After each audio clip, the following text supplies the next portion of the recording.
Good morning students. बेटे आज हम इंडियन इकोनॉमी का एक नया टॉपिक स्टार्ट करने जा रहे हैं जिसका नेम है इंफ्रास्ट्रक्चर। तो चैप्टर 8 है आपकी बुक का। तो क्या होता है इंफ्रास्ट्रक्चर, हम आज करेंगे इस टॉपिक को। Introduction, it plays an important role in the economic growth of a country. So ये जो इंफ्रास्ट्रक्चर है उसका मीनिंग क्या है, पहले इंट्रोडक्शन हम देखते हैं कि ये एक ऐसा रोल प्ले करता है कि जिससे हमारी कंट्री की क्या होती है, इकोनॉमिक ग्रोथ होती है। ठीक है, तो हम इसको पढ़ने के लिए ये लेते हैं। जैसे कि अब बहुत सारी स्टेट ऐसी हैं जहाँ पे कुछ ना कुछ डेवलप हमें देखने को मिलता है, इकोनॉमिक ग्रोथ हमें देखने को मिलती है। जैसे हमने पंजाब का नेम देखा, ठीक है, पंजाब और हरियाणा की बात करें वहाँ पे भी, और हिमाचल प्रदेश में, हिमाचल प्रदेश, ये कुछ इस तरह की स्टेट है बेटे जहाँ पे कहीं ना कहीं एग्रीकल्चर फील्ड के अंदर उनको इंक्रीजमेंट मिली है। और अगर एग्रीकल्चर फील्ड में वहाँ पे इंक्रीजमेंट आई है तो वो क्या हुआ, उस स्टेट का इकोनॉमिकली ग्रोथ हुआ। तो यहाँ पे ये जो एग्रीकल्चर के फील्ड के अंदर हमें कुछ एडवांस देखने को मिला है, डेवलपमेंट देखने को मिली है, वो किस वजह से है, वहाँ पे हमारा जो इरिगेशन की फैसिलिटी है वो अच्छी हो गई है। ये फैसिलिटी वहाँ पे उस स्टेट्स को मिलनी शुरू हो गई है। वहाँ पे पावर जनरेशन अच्छा हो गया है फील्ड के अंदर, तो जहाँ पे उनको फार्मर्स को हेल्प हो रही है। ठीक है, दूसरा क्या है, कुछ ऐसे स्टेट देखते हैं हम जैसे कि गुजरात हो गया, गुजरात के अलावा महाराष्ट्र हो गया।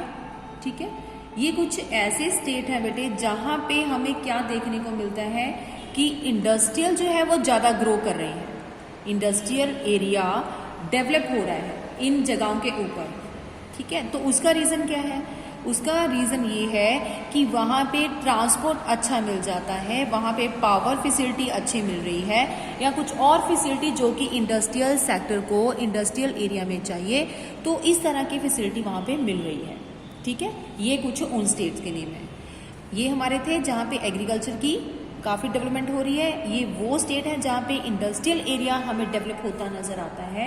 इसके अलावा जैसे कि केरला एक ऐसी स्टेट है इंडिया की जहाँ पे हमें नज़र आता है कि इसको हम गॉड्स ओन कंट्री भी कहते हैं। क्यों?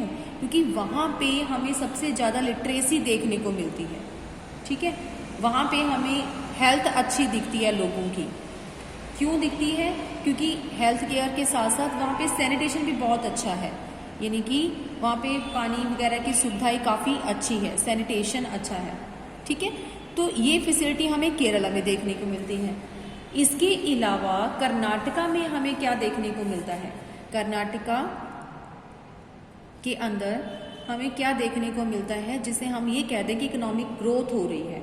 वहाँ पे हमें टेक्नोलॉजी इंडस्ट्रीज देखने को मिलती है। ठीक है, तो ये हमने कुछ एग्जाम्पल्स लिए हैं बेटे जो कि कुछ इंडस्ट्री अपने अपने तरीके से ग्रो कर रही है, और इन सबको, इन सभी जगहों को हम क्या कहते हैं कि इन सभी स्टेट के अंदर इकोनॉमिकली ग्रोथ हो रही है। तो यहाँ पे जो हमें फैसिलिटीज दिख रही हैं, these all are the part of infrastructure, क्योंकि यहाँ पे कहीं ना कहीं हमें जो है ऐसी एक्टिविटीज़ मिल रही हैं, ऐसी फैसिलिटीज़ मिल रही हैं जिसको अप्लाई करते हैं ये सारे के सारे स्टेट और डेवलप होते जा रहे हैं।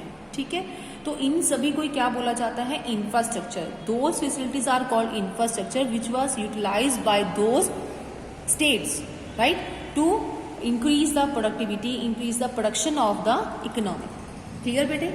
तो इट मीन्स हमें ये तो समझ में आ गया कि ये सारे स्टेट जो हैं वो डेवलप हुए हैं। So these states have better infrastructure, तो इन सब के पास अच्छा इंफ्रास्ट्रक्चर है अपने एरिया के अंदर।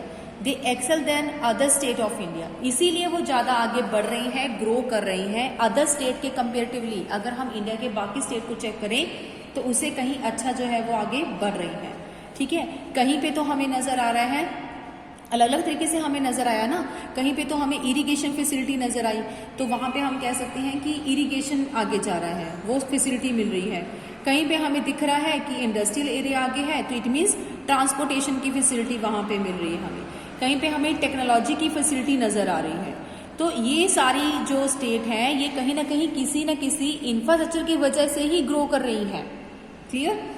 तो यानी कि हम और कुछ ऐसी स्टेट जिसको हम नेम ले सकते हैं जैसे कि बेंगलोर हो गया, कर्नाटका हो गया, ये सारे क्या है, मल्टीनेशनल कंपनी यहाँ पे ज़्यादा है बेटे।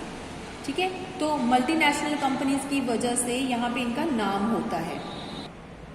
क्यों इनका नाम होता है, जैसे हम ले रहे थे कि बेंगलोर, ठीक है, तो क्यों इन जगहों का नाम सिर्फ इस वजह से होता है क्योंकि कर्नाटका हो गया, बेंगलोर हो गया, वहाँ पे क्या खुल जाती हैं बेटे, यहाँ पे ज़्यादातर हमें मल्टीनेशनल कंपनीज देखने को मिलती हैं। और जो मल्टीनेशनल कंपनीज है ये क्या करती हैं कि इनका जो है they provide world wide communication create करती हैं। ये फैसिलिटी हमने किस चीज़ की देती है, कम्युनिकेशन की फैसिलिटीज, राइट बेटे। तो यहाँ से हमें क्या मिलता है, कम्युनिकेशन फैसिलिटी मिलती है। इस स्टेट की ये क्वालिटी है कि वहाँ पे नेशनल कंपनीज ज़्यादा, multinational companies. So all this support structure which facilitate development of a country constitute its infrastructure. So इसी तरह के जितने भी हमने स्टेट की बात करी है बेटे, तो जितना भी स्पोर्ट स्ट्रक्चर हमें नजर आ रहा है वो सारा क्या है, स्पोर्ट स्ट्रक्चर जो हमें दिखा है, जो हमें कहीं ना कहीं हेल्पफुल होते हैं हमारी कंट्री में, उन्हीं को हम क्या बोलते हैं, इंफ्रास्ट्रक्चर बोलते हैं। ठीक है। सो आगे इसको और डिफाइन करते हैं, what is infrastructure. So infrastructure refer to all such activities, services, facilities which are needed to provide different kind of services in an economy. यानी कि इंफ्रास्ट्रक्चर क्या है, वो सभी तरह की एक्टिविटीज को इंफ्रास्ट्रक्चर बोला जाता है, सभी सर्विसेज को, सभी फैसिलिटीज को, हेल्प को, उन सबको इंफ्रास्ट्रक्चर बोलते हैं, जो कि जरूरी है प्रोवाइड करने के लिए। किसको प्रोवाइड करते हैं, which are needed to provide different kinds of service in economy. हमारे देश को, हमारी इकोनॉमी को अलग अलग तरह की सर्विसेज प्रोवाइड करती हैं ये।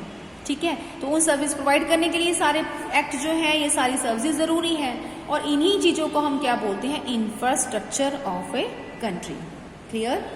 तो यहाँ पे हम नेम लिख सकते हैं कि कौन कौन से ऐसे पॉइंट हैं जिसको हम बोल सकते हैं ये इंफ्रास्ट्रक्चर है। जैसे कि हम बोलते हैं कि हमारी इकोनॉमी के अंदर हमें सर्विसेज मिलती हैं, रोड्स की सर्विस हमें प्रोवाइड हो रही है, रेलवेज की सर्विस हमें प्रोवाइड हो रही है, यानी कि पोर्ट्स की सर्विस हमें मिल रही है, डैम बन रहे हैं। ये सारे क्या हैं, ये सारे हमें कुछ ना कुछ फायदा देते हैं, फैसिलिटी देते हैं, पावर सप्लाई क्रिएट होता है। ठीक है। इसके अलावा टेलीकम्युनिकेशन हमें फैसिलिटी मिल रही है। All these are included in infrastructure.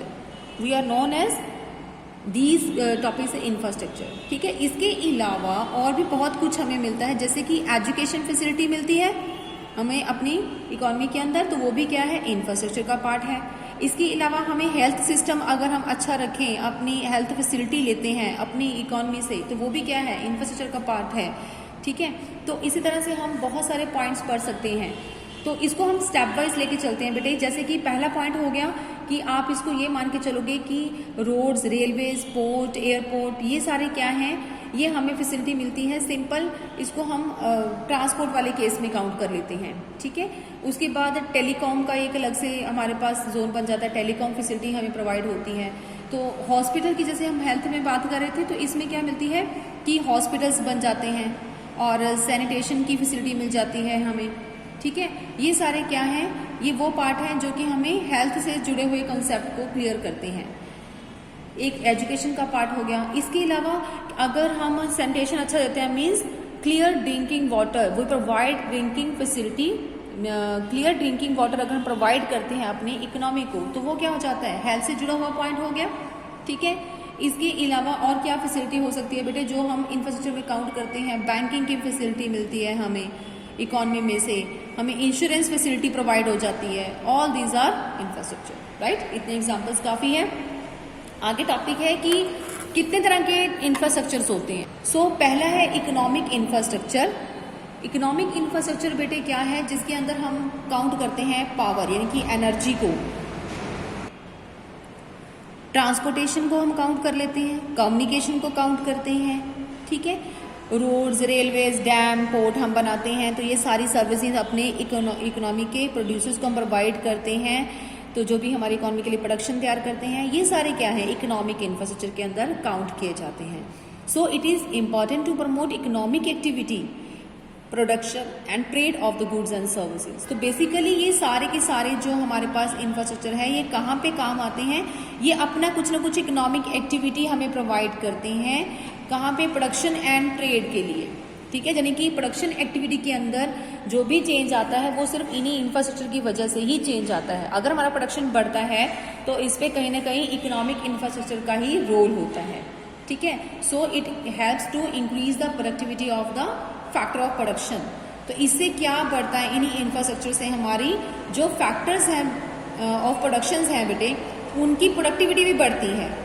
ठीक है, उनकी क्या बढ़ती है, प्रोडक्टिविटी। क्या मतलब होता है प्रोडक्टिविटी बढ़ने का, हम ये कह सकते हैं कि जैसे फैक्टर्स हैं, लेबर है, लेबर को अगर हम हेल्थ सिस्टम, हेल्थ फैसिलिटी देंगे तो उसकी प्रोडक्टिविटी बढ़ेगी, उसमें कैपेसिटी बढ़ेगी ज़्यादा प्रोडक्शन करने की। अगर हम उसको एजुकेट कर देते हैं लेबर को, यानी कि वो हमारा फैक्टर है ना इनपुट का, अगर उसको एजुकेट कर देते हैं तो उसकी नॉलेज बढ़ेगी, स्किल्स बढ़ेगी, तो ज़्यादा प्रोडक्शन में वो ज़्यादा कॉन्ट्रीब्यूट करेगा। So we can say that the increase in productivity in that, यानी कि उस पर्सन के अंदर हम प्रोडक्टिविटी को इंक्रीज कर पा रहे हैं।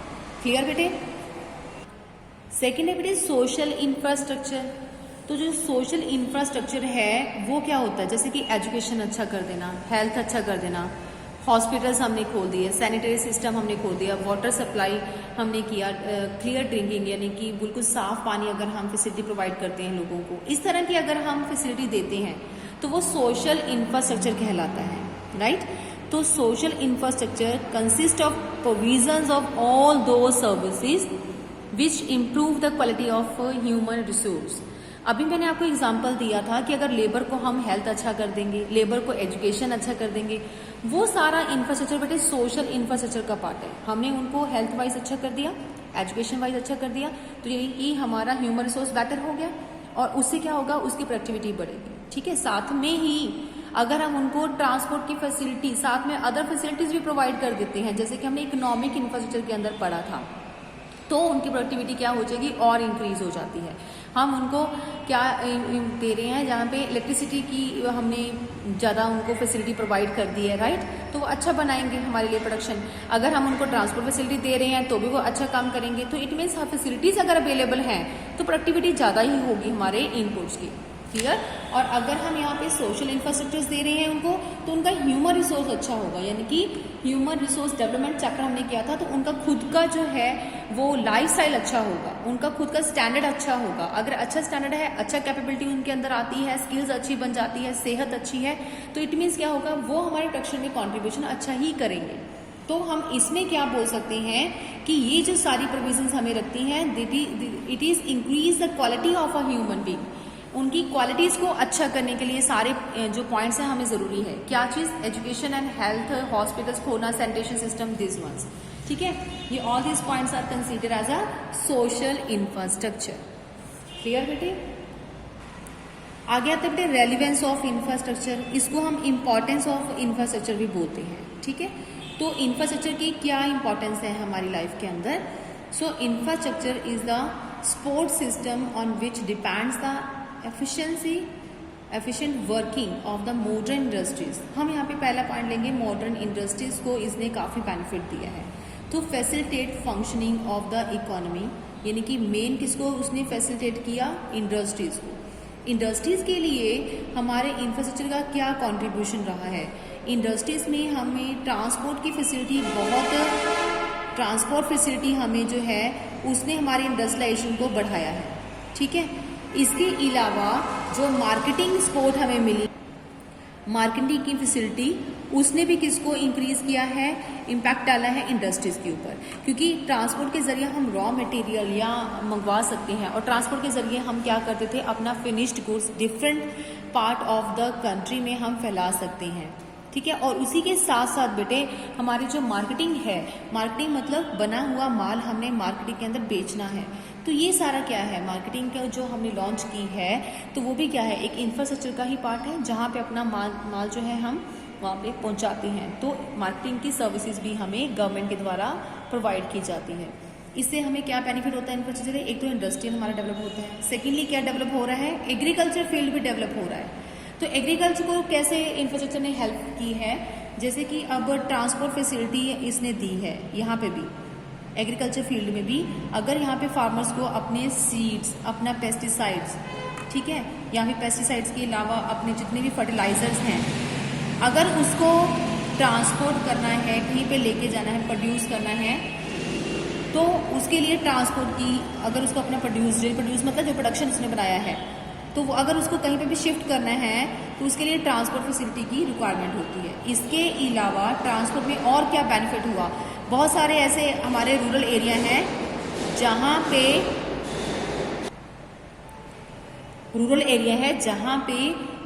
बहुत सारे जो हैं सड़कें अभी प्रॉपर नहीं बनी थी, तो उसके लिए फैसिलिटी गवर्नमेंट ने करी, रोडवेज बनाई अच्छी तरह से, ताकि अर्बनाइजेशन के अंदर वो अपना काम जो है वो चला सके, मार्केट के अंदर अपना माल जो है वो लाके बेच सके। इसके साथ साथ रेलवे की फैसिलिटी भी दी है उन्होंने, कहीं कहीं गाँव के में रेलवे लाइन्स भी जो है वो स्टार्ट करवाई हैं।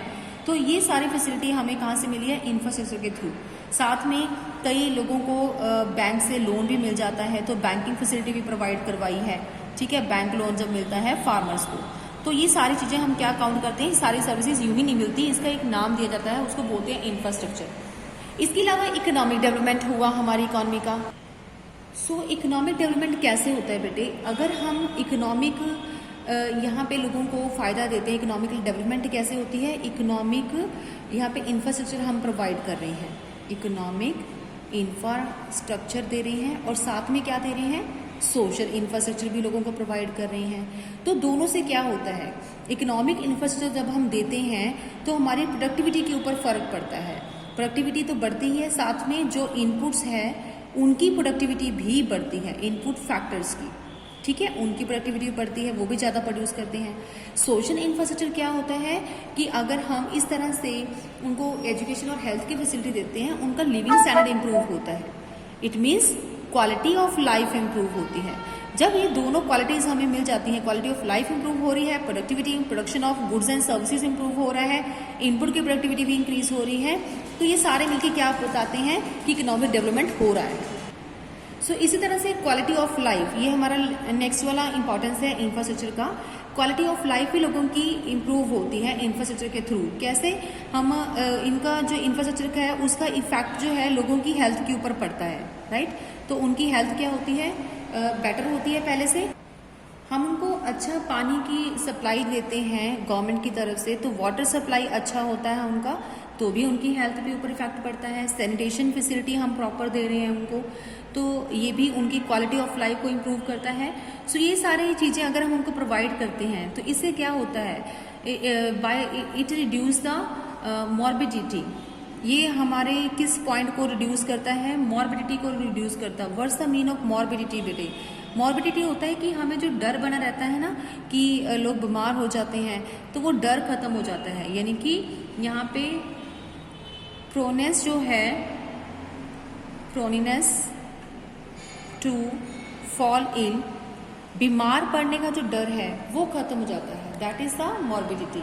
तो वो मॉर्बिडिटी रिड्यूस हो जाती है, क्योंकि हमारे पास अगर फैसिलिटी अच्छी प्रोवाइड होगी तो लोगों का डर खत्म हो जाएगा, और इट मीन्स क्या होगा, उनकी क्वालिटी ऑफ लाइफ में जो है इम्प्रूवमेंट ऑटोमेटिकली आती है। सो बेटे ये सारे पॉइंट क्या है, हमारे इंपॉर्टेंस है इंफ्रास्ट्रक्चर की। आगे पॉइंट आता है कि state of infrastructure in India, यानी कि हमारा जो इंडिया है वहाँ का इंफ्रास्ट्रक्चर कैसा है, ठीक है, वो हम देखेंगे अभी कि इंडिया के अंदर इंफ्रास्ट्रक्चर का क्या मतलब जगह है, कितना हमें इंफ्रास्ट्रक्चर देखने को मिलता है इंडिया के अंदर। बेटे पहले जैसे कि हम इंडिपेंडेंस के टाइम पे बात कर रहे थे, उस टाइम से लेके अब तक जितना भी टाइम पुराना था, ट्रेडिशनल टाइम, उसमें हम यही पढ़ा था कि गवर्नमेंट का रोल ज़्यादा है हमारी हर एक इकोनॉमिक एक्टिविटी के अंदर। यानी कि जब भी हमें कुछ डिसीज़न लेना है अपनी प्रोडक्शन के रिगार्डिंग, तो वो सारे का सारा डिसीजन जो है वो कौन लेता है, हमारी गवर्नमेंट लेती है, राइट। तो जितने भी काम है हमारे इकोनॉमी में करने वाले, वो गवर्नमेंट खुद उसको करता है, गवर्नमेंट के द्वारा ही किए जाते हैं। फिर धीरे धीरे क्या हुआ कि प्राइवेट सेक्टर को भी हमने इन्वॉल्व कर दिया, तो private sector itself involve in to produce the production, यानी कि वो खुद भी साथ में इन्वॉल्व हो रहा था, प्राइवेट सेक्टर भी आ गया। लेकिन अब जो टाइम पीरियड है, ये किस तरह का टाइम पीरियड है, this is the joint partnership, ठीक है। इसको हम बोलते हैं कि अब जो है ज्वाइंट सिस्टम चल रहा है, that is called the joint partnership. ये पार्टनरशिप किसके बीच में है बेटे, प्राइवेट सेक्टर और पब्लिक सेक्टर दोनों मिलके अब जो है इकोनॉमी चलाते हैं, तो दोनों के द्वारा ही जो है रोल प्ले किया जाता है। सो joint partnership with the public sector has started playing a very important role in infrastructure development. तो प्राइवेट भी और पब्लिक भी दोनों ही मिलके जो है इंफ्रास्ट्रक्चर को आगे बढ़ाने का अपना रोल जो है वो निभाते हैं। बेटे इसमें थोड़ा सा टॉपिक हम बुक के ऊपर करने वाले हैं। सो इंफ्रास्ट्रक्चर कैसा है, हमारा टॉपिक क्या है, state of infrastructure in India. तो पहला पॉइंट तो हमने ये लिखा है कि यहाँ पे गवर्नमेंट का और प्राइवेट सेक्टर का दोनों का रोल है, that is the joint partnership. ये हो गया हमारा फर्स्ट पॉइंट। और किस तरह का था इंफ्रास्ट्रक्चर हमारा, सेकेंड पॉइंट हम लेते हैं ये वाला, ठीक है। A majority of a people live in rural area. हमें पता है ज्यादातर लोग हमारे कहाँ पे रहते हैं, गाँव में रहते हैं, ठीक है। So despite so much technical progress in the world, तो हमें यहाँ पे बहुत सारा कुछ ना कुछ नया चेंज देखने को मिला है, लेकिन अभी भी गांव की जो औरतें हैं, रूरल वुमेन्स जो हैं, वो अपनी बायोफ्यूल के यूज़ करती हैं, किसके लिए, कुकिंग करने के लिए, ठीक है। वो बायोफ्यूल को यूज़ करती हैं, such as the crop residues, चाहे वो झाड़ियाँ जो घास फूस बचता है उसको यूज़ कर लेते हैं फ्यूल के तौर पे, डंग काउ डंग लेती हैं, या फिर फ्यूल वुड अगर लेती हैं, वुड के साथ वो यूज़ करती हैं फ्यूल एज ए अपनी एनर्जी को बनाने के लिए, एनर्जी रिक्वायरमेंट के लिए। एनर्जी मतलब जब भी उन्होंने कुछ कुकिंग करनी है तो उसके लिए फ्यूल के तौर पे इन चीज़ों को इस्तेमाल करती हैं। So they walk long distances to fetch fuel, अगर उनको पानी भी लाना है तो बहुत दूर से वो पानी लेके आती हैं, एंड अदर नीड्स के लिए भी उनको बाहर दूर जाना पड़ता है। तो ये सारा जो हमें सेंसेस देखने को मिला है, ये अभी हम सेकेंड स्टेप के अंदर रीड कर रहे हैं बेटे। सो तीसरा पॉइंट हम ये लिख सकते हैं, दूसरे पॉइंट में हमने ये देखा है कि अभी भी जो है भी हमारी जो पोजीशन ये बनी हुई है कि गांव की जो औरतों की सिचुएशन है वो अभी भी ज़्यादा सक्सेसफुल नहीं है। थर्ड पॉइंट हम लेते हैं कि सेंसस क्या कहता है हमारे इंडिया का। 2001 में हमने ये जजमेंट किया कि जो रूरल एरिया है उसमें 56% जो हाउस होल्ड हैं, ठीक है, वहाँ पे इलेक्ट्रिसिटी कनेक्शन है, 56% ही हमारा इलेक्ट्रिसिटी कनेक्शन वहाँ पे पहुँचा है, एंड और अभी भी 43% जो है वो क्या यूज़ कर रहे हैं, केरोसिन यूज़ कर रहे हैं। तो 90% जो रूरल हाउस होल्ड है बेटे वो अभी भी बायोफ्यूल यूज़ करते हैं कुकिंग के लिए, ठीक है। अभी हमने किया था ना कि वहाँ की जो लेडीज़ हैं रूरल एरिया की, वो फ्यूल के लिए किस किस तरह से वो यूज़ करती हैं, काउडंग यूज़ करती हैं, रेजिड्यूज क्रॉप रेजिड्यूज यूज़ करती हैं। तो 90% यहाँ पे जो गांव के लोग हैं वो इस तरह का फ्यूल यूज़ करती हैं। टैप वाटर जो हमारी सप्लाई है, अवेलेबिलिटी जो है वो लिमिटेड है, सिर्फ 21% यहाँ पे दिख रहा है बेटे आपको, 24% जो रूरल हाउस होल्ड है वो टैप वाटर फैसिलिटी जो है वो ले रही हैं। 76% जो पॉपुलेशन है हमारे गांव की, they drinking water from the open sources. और इसके अलावा जो 24% को टैप वाटर मिल रहा है, बाकी को क्या जा रहा है, जैसे रिवर से पानी निकाल लिया, वहाँ के ट्यूबवेल से, टैंक से, पॉन्ड्स वगैरह से, कैनाल से जो है वो पानी लेके अपना यूज करते हैं, ठीक है। और 20% जो लोग हैं रूरल एरिया के, उनको सैनिटेशन जो है वो फैसिलिटी प्रोवाइड हो रही है। यानी कि ये हमारा सेंसस बताता है कि इंफ्रास्ट्रक्चर, यहीं से हमें समझ में आ रहा है कि इंडिया का इंफ्रास्ट्रक्चर कैसा है। कुछ परसेंटेज हमें यहाँ पे दे रखे हैं जिससे हम समझ पा रहे हैं कि इंडिया का इंफ्रास्ट्रक्चर कैसा है। फोर्थ पॉइंट में हम लिख सकते हैं कि जो हमारा इंफ्रास्ट्रक्चर है बेटे, fourth point, state of some infrastructure in India in comparison to few other countries. अगर हम कंपेयर करेंगे इंफ्रास्ट्रक्चर को अपने बाहर किसी अदर कंट्री के साथ, सो हमें क्या देखने को मिलता है कि infrastructure is the foundation of development. तो हमें ये समझ में आता है कि इंफ्रास्ट्रक्चर तो बहुत ज़रूरी है अगर हमें डेवलपमेंट करनी है। तो इंडिया का अगर हम चेक करें कि इन्वेस्टमेंट अब हम करते हैं तो उसमें इंफ्रास्ट्रक्चर के ऊपर कितना इन्वेस्ट जाता है, तो सिर्फ 5% इन्वेस्टमेंट जाती है हमारी, ठीक है, 5% of its GDP on the infrastructure. तो अभी हम कह रहे थे कि सिर्फ 34% हमारी GDP के अंदर इंफ्रास्ट्रक्चर जाता है। पहले 5% था बेटे, अब 34% जो है GDP में से हम कुछ खर्चा करते हैं किसके ऊपर बेटे, इंफ्रास्ट्रक्चर के ऊपर, ठीक है। तो ये काफी कम है अदर कंट्रीज के कंपैरेटिवली अगर हम देखते हैं तो। फिफ्थ पॉइंट है बेटा हमारा कि हम ये भी लिख सकते हैं कि in any country as the income rises the composition of infrastructure requirement changes significantly. अगर किसी भी कंट्री की इनकम अगर बढ़ जाती है ना बेटे, तो वहाँ पे इंफ्रास्ट्रक्चर की रिक्वायरमेंट भी बदल जाती है, उसकी इंपॉर्टेंस भी बदल जाती है। जैसे कि लो इनकम कंट्रीज है जिनकी इनकम पहले से ही कम है, नेशनल इनकम ज़्यादा नहीं है, तो उनका जो इंफ्रास्ट्रक्चर है बेसिक इंफ्रास्ट्रक्चर के ऊपर ही वो डिपेंडेंट रहते हैं, बस उन्होंने ज़्यादा इंफ्रास्ट्रक्चर को इंपॉर्टेंस नहीं देनी। उनके लिए बेसिक क्या है, उनके लिए बेसिक ये है कि इरिगेशन फैसिलिटी उनको मिल जाए, बस ट्रांसपोर्ट की फैसिलिटी मिल जाए या पावर जनरेशन की फैसिलिटी मिल जाए। सिर्फ ये 3 पॉइंट को लेकर चलते हैं कि यही उनका मेन है, जहाँ पे लो इनकम लेवल के ऊपर कंट्रीज अभी चल रही हैं। लेकिन अगर जो है ज़्यादा हाई इनकम वाले ग्रुप हैं, कंट्रीज ऐसी हैं, so the share of power and telecommunication infrastructure is greater in the high income countries. तो जिनकी इनकम वैसे ही बहुत अच्छी है तो वो इंफ्रास्ट्रक्चर के ऊपर ज़्यादा फोकस करते हैं, तो वो टेलीकम्युनिकेशन को ध्यान में रखते हैं ज़्यादा, या फिर पावर सप्लाई को ही ज़्यादा क्रिएट करते हैं, इनके ऊपर अपना खर्चा ज़्यादा करते हैं। ठीक है, तो ये है एक इंफ्रास्ट्रक्चर। तो नेक्स्ट में हम लास्ट में ये लिख सकते हैं कि development of infrastructure and economic development go hand in hand. तो हम ये भी साथ में लिखते हैं इसके कंक्लूजन में इस टॉपिक के कि इंडिया का इंफ्रास्ट्रक्चर कैसा है। आपको 5 पॉइंट में हमने बना के दिखाया है कि कैसा इंफ्रास्ट्रक्चर है, आप इसको ऐसे एक्सप्लेन कर सकते हो। लास्ट में हम ये कहोगे कि इंफ्रास्ट्रक्चर और एग्रीकल्चर एक साथ चलते हैं। कैसे? तो साथ साथ इस तरह से चलते हैं क्योंकि एग्रीकल्चर जो है वो डिपेंड होता है किसके ऊपर बेटे, ज़्यादातर उसको एक्सपेंशन चाहिए, एडिक्वेट एक्सपेंशन हो करवाना चाहता है अपने मार्केट की, या फिर उसको इरिगेशन फैसिलिटी ज़्यादा चाहिए। इंडस्ट्री सेक्टर किसके ऊपर डिपेंड रहता है ज़्यादातर, उसको पावर सप्लाई ज़रूरी चाहिए क्योंकि इंडस्ट्री जो है बिना पावर के चलेंगे नहीं, इलेक्ट्रिसिटी वहाँ पे चाहिए, ट्रांसपोर्ट फैसिलिटी उसको चाहिए और कम्युनिकेशन भी चाहिए, तभी इंडस्ट्री क्या होती है, सक्सेस करती है। सो यहाँ पे ज़रूरी है, तो ये सारे डेवलपमेंट तभी पॉसिबल होगी अगर इंफ्रास्ट्रक्चर है। तो इसीलिए हम कह सकते हैं कि इंफ्रास्ट्रक्चर जो है वो डेवलपमेंट के साथ साथ चलता है। तो बेटे यहाँ पे ये टॉपिक हमारा खत्म होता है। नेक्स्ट में हम देखेंगे वीडियो के अंदर कि 2 काइंड है हमारे इंफ्रास्ट्रक्चर के, जो कि मेन है, हमारा मेन टॉपिक है इस चैप्टर का। फर्स्ट है एनर्जी और सेकंड है हेल्थ। तो बेटे जो एनर्जी का टॉपिक है वो इस बार हमारा जो है वो डिलीट हो चुका है सिलेबस में से, तो इसके लिए हम बिल्कुल फोकस नहीं करेंगे इस बार, ये सिलेबस का पार्ट नहीं है। तो जो अपनी नेक्स्ट वीडियो होगी उसके ऊपर हमें हेल्थ के ऊपर फोकस करना है।